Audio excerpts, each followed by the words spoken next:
네, 이수연 교수님의 강연 잘 들었고요. 제가 예전에 뇌과학 공부하면서 이런 문장을 들으면서 인상 깊었던 적이 있습니다. 우리 뇌가 하고 있는 일은 finding certainty in a fundamentally uncertain world. 그러니까 정말 근본적으로 불확실한 세상 속에서 어떻게 확실성을 찾아갈 수 있는 것인가 하는 거라고 했는데요. 이렇게 그러한 학습 능력을 발휘하는 우리의 뇌는 새로운 상황에서도 늘 적응할 수 있도록 진화를 해왔고, 그러한 것이 어떻게 제어 행동 모드와 습관적 행동 모드를 서로 왔다 갔다 하면서 이루어지는지 정말 흥미로운 강연 잘 들었습니다. 저희가 다음으로 모시게 될 분은 장동표 교수님인데요. 바로 한양대학교 의생명공학 전문대학원에 계십니다. 장동표 교수님 이러니까 뭔가 친척 같은 느낌도 들고 굉장히 가깝게 느껴지는데, 굉장히 흥미로운 백그라운드를 갖고 계셔서 짧게 소개해드리고 시작하자면 2000년대 초반에 VR 연구를 이미 시작하셨고요. 전공은 전자공학 쪽인데 가천의대에서 뇌영상 기술도 오랫동안 연구하시고, 그 다음에 메이오 클리닉과 같은 환자 치료에 애를 쓰고 있는 그런 연구를 하고 있는 병원들과도 일을 하고. 그러니까 우리가 뇌과학이라고 할 때 사실 굉장히 다양한 영역들이 맞닿아 있거든요. 전자공학과 가상현실 기술, 그 다음에 의사들과 병원과, 그리고 실제 연구하고 있는 여러 곳의 그 엔지니어들까지. 근데 이러한 다양한 그 분야들을 다 섭렵하시면서 연구를 해오고 계셔서 뇌과학이 대표적인 융합학문이라는 걸 보여주는 그런 연구자시기도 합니다. 하나 더 소개해드리면 최근에 교실 밖에서 듣는 바이오메디컬 공학이라고 한양대 공대 교수님들께서 또 모여서 뇌와 관련된 굉장히 흥미로운 연구들을 소개해 주신 책도 있는데, 거기에도 공저자로 같이 책을 쓰셨습니다. 그래서 다음 강연 기대되는데요. 바로 뇌 조절 기술의 현재와 미래입니다. 장동표 교수님의 강연 흥미롭게 들으시길 바라겠습니다. 소개 감사드립니다. 저는 한양대학교 장동표입니다. 오늘 연자 중에 아마 저만 이제 아마 공학을 했던 백그라운드를 지니고 있는 것 같고요. 말씀해 주신 것처럼 저는 공학적 관점에서 특히 뇌과학에 사용되는 툴들을 개발하는 거를 최근에는 계속 하고 있습니다. 그 중에 하나가 이제 분야 중에 하나가 뇌 조절 기술이라는 파트가 될 것 같고요. 오늘 그 부분 중에 하나인 뉴로 모듈레이션, 뇌 조절 기술에 대해서 현재 상황 말씀드리고, 그 다음에 앞으로 지금 어떻게 하고 있는지를 공유할까 합니다. 시작을 하면서 이전에 뇌과학 연구소에서 했던 연구인데요. 러시안 고양이를 가지고 쥐 앞에 놨을 때 쥐가 얼마나 무서워하는지, 저때 브레인이 어떻게 되는지, 뇌가 어떻게 되는지를 보는 연구를 했었습니다. 제가 공학자니까 실제 뇌가 어떻게 작동을 하는지가 궁금했던 건 아니었고요. 저는 저 상태에서 영상을 어떻게 찍을 수 있을까에 대해서 굉장히 궁금했습니다. 그래서 새로운 어떤 테크닉을 이용을 해서 실제 살아있는 쥐, 움직이는 쥐에서 뇌 영상을 찍는 이런 것들에 대해서 궁금했었던 연구였는데요. 보시면은 러시안 캣이 계속 놀자고 하고 있고, 쥐는 굉장히 무서워하고 있는 프리징 상태에 있는 상태로 유지를 하고 있습니다. 이 상태에서 영상을 찍는 방법 중에 하나가 마이크로펫이라는 시스템입니다. 양전자 방출 촬영이라는 테크닉이고요. 병원에 가서 보면 암 진단을 할 때 쓰는 PET라는 시스템입니다. 포지트론 에미션 토모그래피라는 시스템이고요. 이거는 뇌에서 글루코즈가 보통 에너지로 사용되는데, 글루코즈를 어떻게 사용이 되고 있는지 미리 넣어주면 나중에 영상을 찍어서 그때 행동할 때 글루코즈가 어디서 많이 사용되는지를 볼 수 있는 영상입니다. 보시면 하이포살라무스라고 하는 시상 하부란 영역이 굉장히 활성화되어 있는 걸 볼 수가 있고요. 양쪽으로 편도체 부분이 굉장히 빨갛게 된 걸 볼 수가 있으나, 편도체가 아까 얘기했던 무서움에 관련된 영역이라고 알려져 있고, 저는 이제 요 영상을 보고서 이걸 이제 페이퍼화 시켜서 연구를 했던 기억이 납니다. 뇌조절 관점에서는 이 부분을 없애면 어떻게 될까요? 이 부분을 없애면, 없애거나 아니면 유전자적으로 조작을 하게 되면, 여러분들 유튜브 가서 보시면 이런 영상 굉장히 많습니다. 전혀 무서움이 없는 그런 쥐를 만들 수가 있죠. 그런 개체를 만들 수가 있습니다. 행동학적으로 뇌 조절을 통해서 아니면 뇌 부분을 조작을 통해서 저희가 또 다른 형태의 행동을 조절할 수가 있는 거죠. 제가 이제 오늘 슬라이드 준비했던 것들 중에 대부분 저 요즘에 말씀드리는 것 중에 하나가 제가 요즘에 공부를 한다 그러면 유튜브로 굉장히 많이 공부를 합니다. 그래서 웬만하면 유튜브로 보여드릴 수 있는 것들은 가져와서 봤으니까 나중에 한번 찾아서 보시면 더 좋을 것 같고요. 예.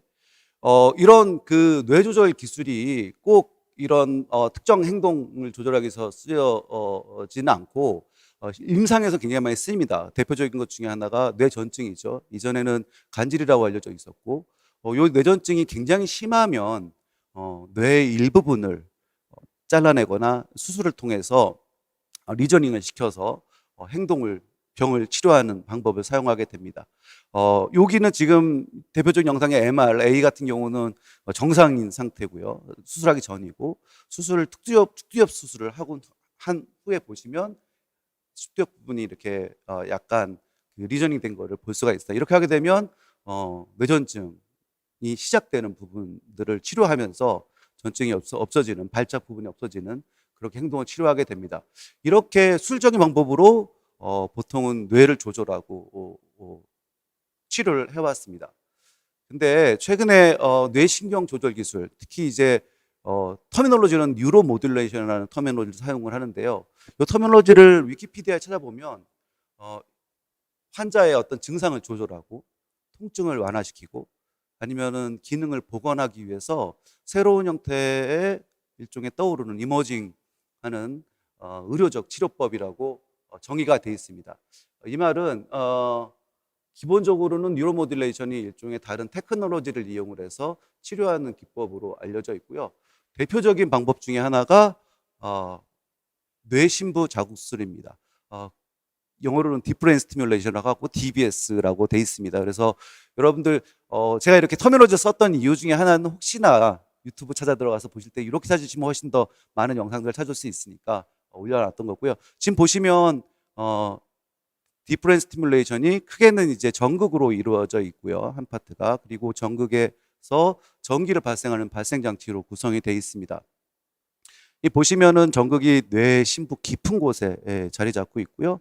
그리고 연결이 돼서 결국에는 뇌 발생 장치에서 나오는 신호로 자극을 주게 됩니다.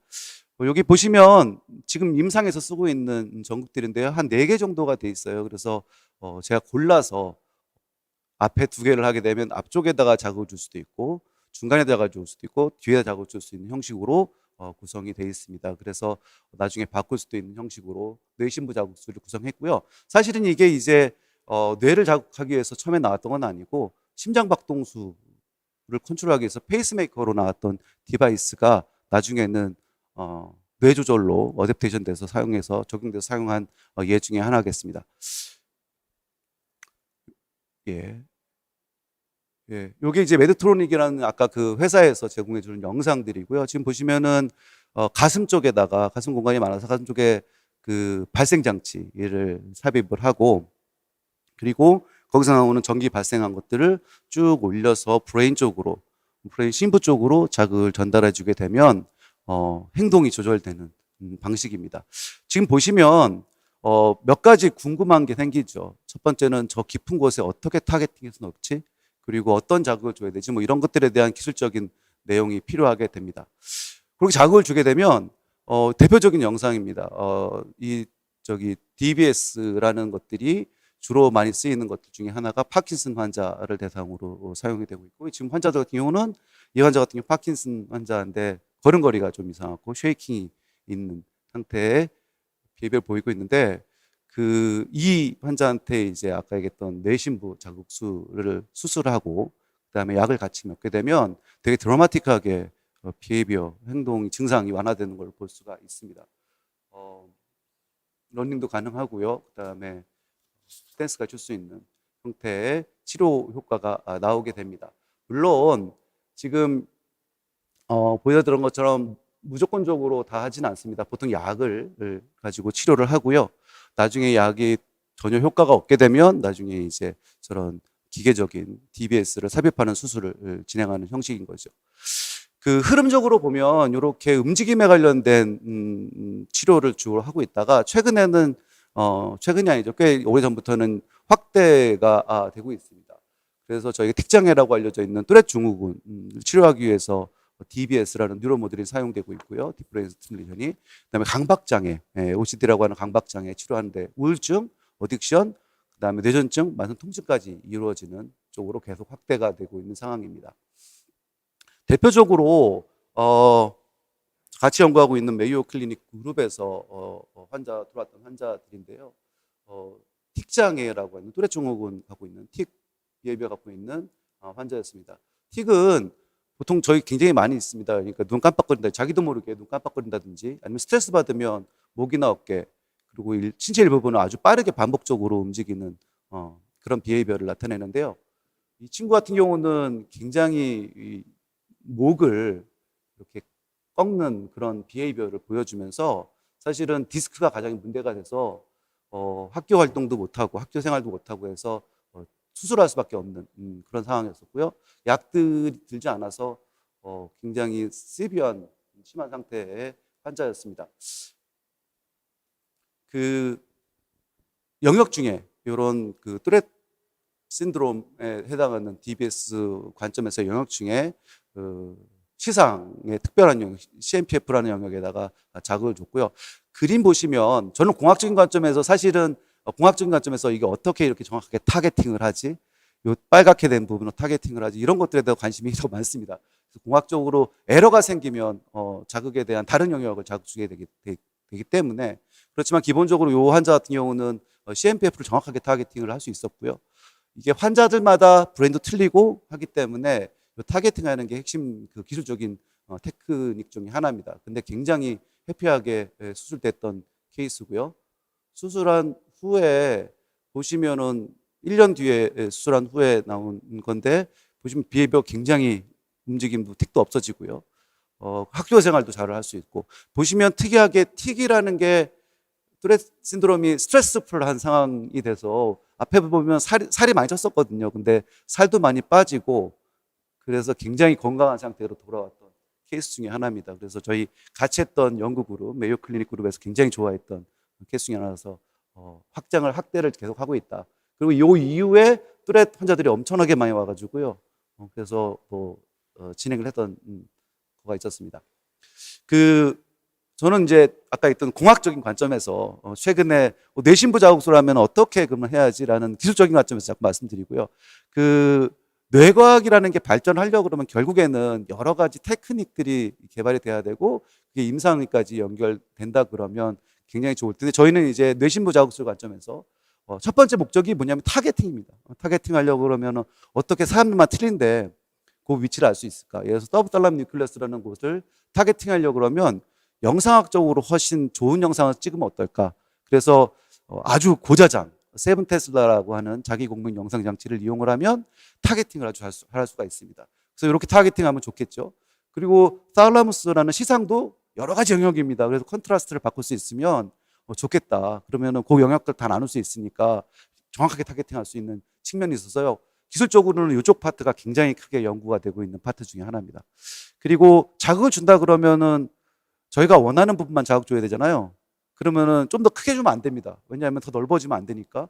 그래서 원하는 부분만 모델링을 해가지고 할 수 있는 것들 수학적으로 그리고 전극을 모양을 약간 틀리게 해가지고 저희가 딱 그 부분만 할 수 있게 아니면 한쪽 방향만 할 수 있게 이렇게 하는 자극 부피 조절하고 방향을 조절하는 연구들이 한 파트가 이루어지고 있습니다.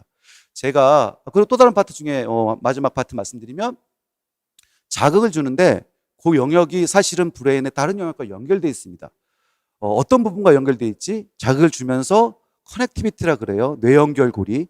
그거를 보는 방법이 두 가지 방법인데요.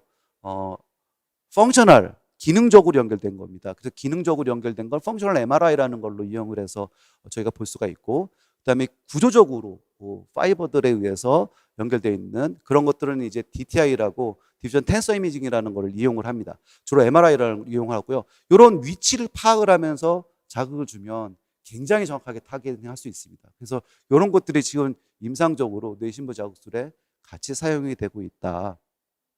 라고 말씀드릴 수가 있습니다. 네. 그리고 기술적으로는요, 시스템적으로는 아까 자극만 주지는 않습니다. 자극만 주지는 않고요. 모니터링 하면 어떨까? 그래서 뇌를 일부분 모니터링을 해서 자극 줄 때 반응을 살피면서 자극을 최적화시키는. 그래서 뇌 반응을 모니터링을 하고요. 그래서 지금 보시면 전극이 두 개입니다. 하나는 모니터링 하는 거, 하나는 자극 주는 거. 그래서 정기적 모니터링을 해서 패턴을 측정을 하고 자극을 최적화시켜서 자극 주는 방식으로 그렇게 스마트하게 뇌신부 자극수를 만들자, 뭐 이렇게 연구가 진행이 되고 있습니다. 대표적인 것 중에 하나가 그 반응형 뇌자극 시스템인데요. 영어로는 리스판시브 뉴로모듈레이션이라고 해서 아까 뇌전증에 사용이 되고, 뇌전증은 특정 영역의 브레인에서 일종의 발산을 하고 발작을 하는 겁니다. 그러면 뇌파가 정기적인 신호가 굉장히 크게 변하거든요.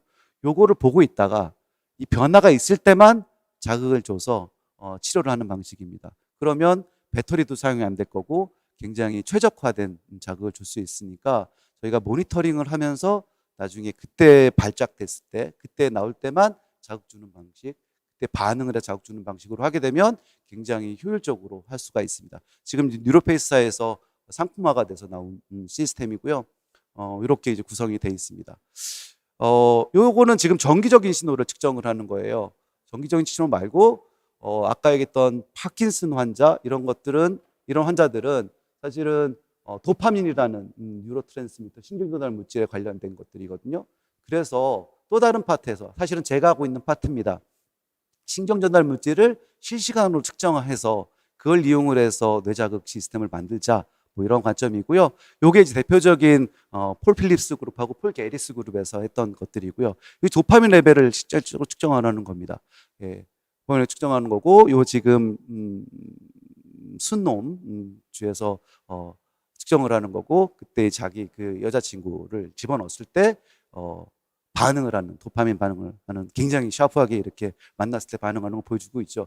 이게 이제 리얼타임으로 실제적으로 도파민 반응을 측정을 하는 겁니다.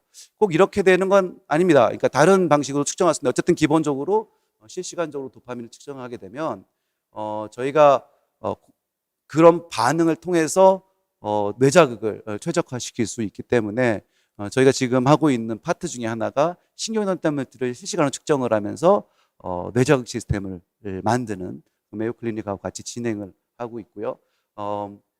전기화학적인 방법입니다. 그래서 한쪽 파트는 칩이 두 개죠. 한쪽 파트는 이제 케미컬로 뉴로트랜스미터를 신경전달 물질 측정하는 것들이 들어가 있고요. 나머지 파트에는 스티뮬레이션하는 파트가 들어가 있습니다. 그래서 요거를 이제 지금 굉장히 작게 해서 사람한테 넣을 시스템을 구성을 하고 있는 상황입니다.